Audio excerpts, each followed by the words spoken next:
certain Asong stories. parang bata, Pag-share yan ko po. sa kanya. Para siyang therapy session. I've never been to like Tuldok. a therapy Tulog session, po. guys. But I Ayan, feel parang like bata. interview na yun, Tuldok. it felt like a therapy session. Tuldok. Kinikilig pa rin Ayan o, ako dito. with the idea na si Miss Alex Gonzaga yung nag-pitch sa story ko. At naalala Oh, nakayakap ko pa, oh. ni Bards, ever papanoorin niyo yung Abot tulog sa daddy niya. sa Tony Talks. Oh, I really ayan, hope oh, katantay you pa. learn a lot from it. Oh, tulog, nakatanday pa.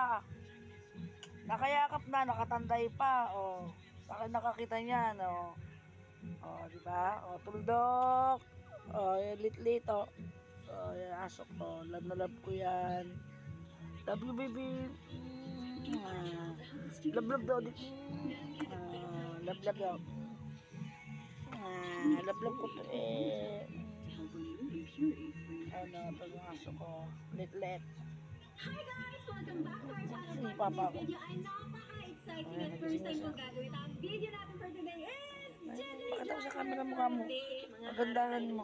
Kung sino ang magiging special Ayan, natin na maganda mahaharap yan, natin na oh. jeep, meron tayong irregalo na ibibigay sa kanya. At hindi lang yun, pati sa lahat ng passengers na sasakay sa ating jeepney. So lahat ng pasahero natin may makukuhang, imbis na kayo ang magbayad sa amin, ako po Bye-bye. magbabayad sa inyo, sumakay lang kayo sa amin. Meron kayong tagwa 1,000